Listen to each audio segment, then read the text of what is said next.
Hi and welcome to the Twister channel, and today I want to tell you about my black-feathered friends, the crows. Now, this may be a long one, so grab a drink, sit back and relax as I talk about these beautiful birds. Corvus is a widely distributed genus of medium-sized to large birds in the family Corvidae. It includes species commonly known as crows, ravens and rooks. The species commonly encountered in Europe are the Cairn crow, the hooded crow and the common raven. The jackdaw and the rook, those discovered later, were named crow or raven chiefly on the basis of their size, crows generally being smaller. The genus name is Latin for crow. The 45 or so members of this genus occur on all temperate continents except South America and several islands. The Corvus genus make up a third of the species in the family Corvidae. The members appear to have evolved in Asia from the corvid stock, which had evolved in Australia. The collective name for a group of crows is a flock or a murder. Recent research has found some crow species capable of not only tool use but also tool construction. Crows are now considered to be among the world's most intelligent animals, with a quotient equal to that of many non-human primates.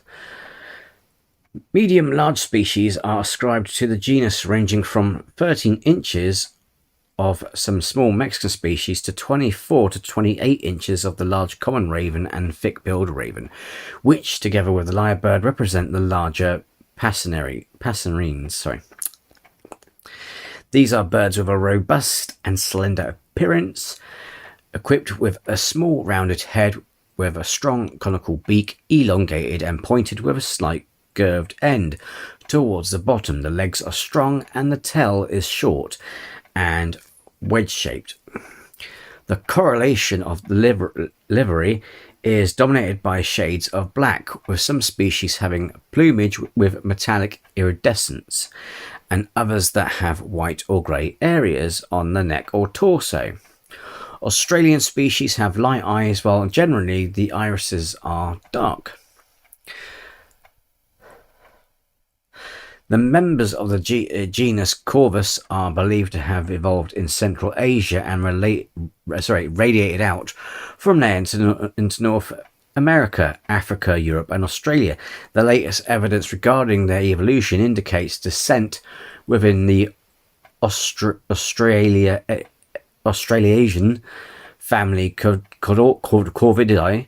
However, the branch that would produce the modern groups such as jays, magpies and large predominantly black Corvus species have left Australasia and were concentrated in Asia by the time the Corvus species evolved. The genus was originally described by Carl Linnaeus in his 1758 10th edition of Systema Naturae. The name is derived from the Latin corvus, meaning raven. The type of species is the common raven, others named in by Linnaeus in the same work, including the Cairn crow, the hooded crow, the rook, and two species which have since been moved to other genera. The western jackdaw, now Cololius mondelula, and the Eurasian magpie. At least 42 extinct species are now considered to be members of the Corvus, and at least 14 extinct species have been described. The fossil record of crows is rather dense in Europe, but the relationships among most prehistoric species are not clear. Corvids are found in major cities across the world, and a major increase in the number of crows in urban settings has occurred since the 1900s.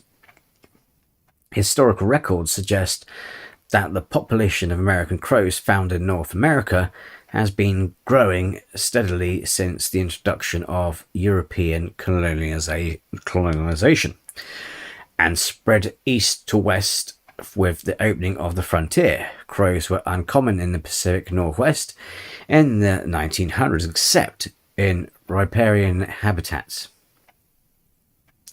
Populations in the West increased substantially from the late 1800s to the mid 1900s. Crows and ravens spread along with agriculture and urbanization into the western part of North America. When it comes to their behavior, crows gather large communal roosts numbering between 200 and tens of thousands of individuals during non-breeding months. Particularly in the winter, these gatherings tend to happen near large food sources such as garbage dumps and shopping centres. Also, countless instances are recorded of corvids at play. Many behaviourists see play as an essential quality in intelligent animals. Crows and the other members of the genus make a wide variety of calls or vocalizations. Crows also been observed to respond to calls of other species. Presumably, this behaviour is learned because it varies regionally. Crows' vocalizations are complex and poorly understood. Some of the many vocalizations that crows make are a caw, usually echoed back and forth between birds, a series of caw in discrete units, a long caw followed by a series of short caws, usually made when a bird takes off from a perch, an echo like ear sound, and more. These vocalizations vary by species, and within each species they vary regionally. In many species, the pattern and number of the numerous vocalizations have been observed to change in response to events in the surroundings, e.g. the arrival or departure of crows. Along with other birds, ravens have been known to associate with other animals, like coyotes and wolves. These associations are linked to feeding and hunting. Ravens use their calls to notify these animals when an injured prey is near. This interaction is most noticeable in winter, where ravens are associated with wolf packs nearly 100% of the time.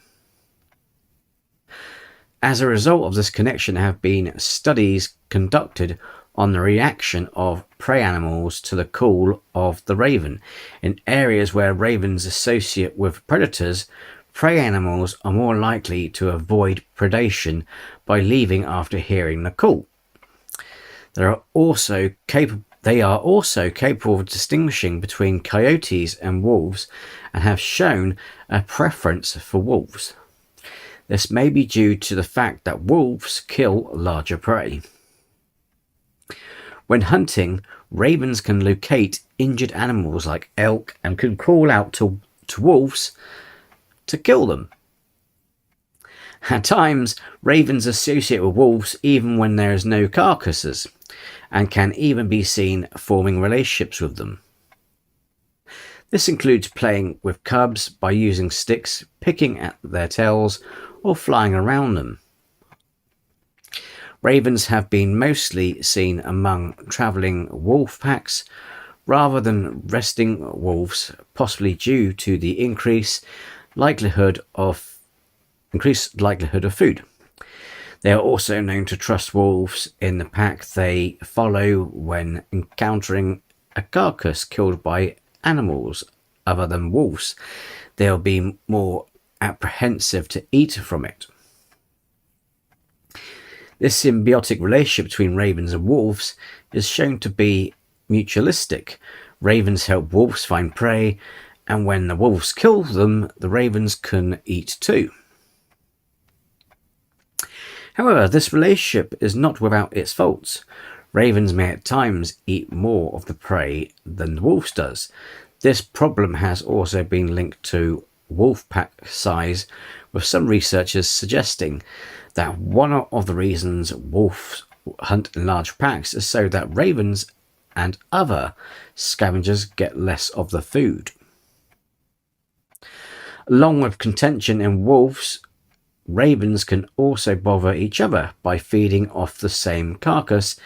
It is possible that some ravens will steal from their conspecifics. This behavior is related to the raven's ability to make quick decisions about eating the food then or storing it for later, and to their dominance and fighting ability.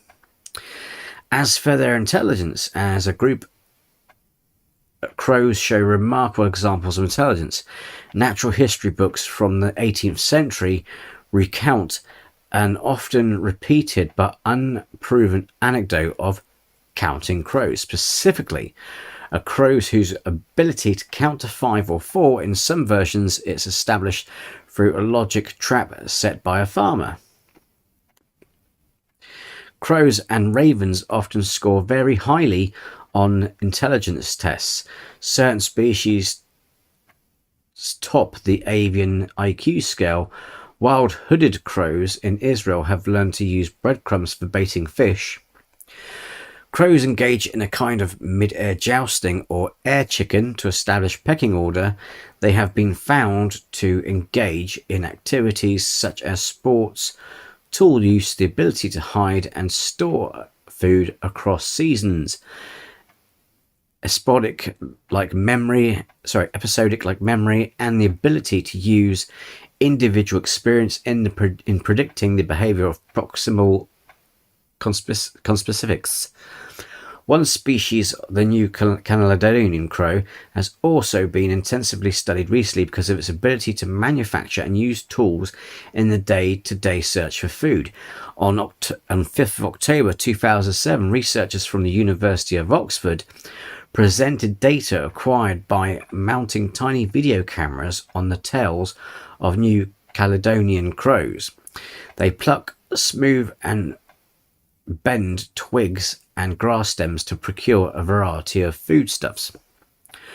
Crows in Queensland have learnt how to eat the toxic cane toad by flipping the cane toad on its back and violently stabbing the throat where the skin is thinner, allowing the crow to access the non-toxic innards. Their long beaks ensure that all of the innards can be removed.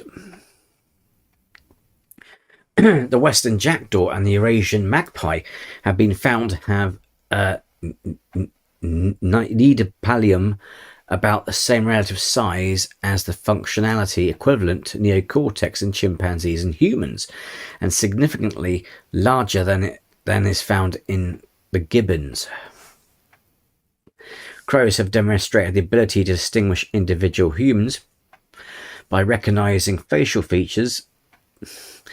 Evidence also suggests they are one of the few non-human animals, along with insects like bees or ants, capable of displacement communication about things that are not immediately present, spatially or temporarily. In Japan, crows have demonstrated the ability to learn how to use public drinking fountains for both water and bathing purposes. In the Gomyojoi Park of Yokohama, crows have shown the ability to both activate public drinking fountains and adjust the water flow to appropriate levels for either bathing or drinking. In the past, there have been plenty of studies conducted on how ravens and corvids in general learn. Some of these studies have concluded that the brains of ravens and crows compare in relative size to great apes. The encephalization quotient EQ helps to expose the similarities between a great ape brain and a crow/raven brain. This includes cognitive ability. Even though the brain differs significantly between mammals and birds, we can see larger forebrains in corvids than other birds, except some parrots, especially in areas associated with social learning, planning, decision-making. In humans and complex cognition in apes, along with tool use, ravens can recognize themselves in a mirror. This complex cognition can also be extended to socio-cognitive abilities. Studies have been conducted regarding the development and evolution of social abilities in ravens. These results help to show how ravens prefer to form stable relationships with siblings and close social partners as opposed to strangers. The development of social abilities is essential for raven survival, including identifying whether something poses a threat and how ravens alert others nearby of an incoming threat. Crows are omnivores, and their diet is very diverse. They will eat almost anything, including other birds, fruits, nuts, mollusks, earthworms, seeds, frogs, eggs, nestlings, mice, and carrion. The origin of placing scarecrows in grain fields resulted from the crows' incessant damaging and scavenging, although crows assist farmers by eating insects otherwise attracted to their crops. My two darlings, Odin and Morrigan, and their little chick, or grown up now, Loki, well, they love almonds apparently, so crows love them. They're like a luxury food to them, so I spoil them. Some crows may live to the age of 20, and the oldest known American crow in the wild was almost 30 years old. 2 species of crow have been listed as endangered by the US Fish and Wildlife Service, the Hawaiian crow and the Mariana crow. The American crow, despite having its population reduced by 45% since 1999 by the West Nile virus, is considered a species of least concern. So anyway, I hope you liked this video and found it informative. In the next video, I'll go over their cultural depictions. So, until the next video, take care and be well.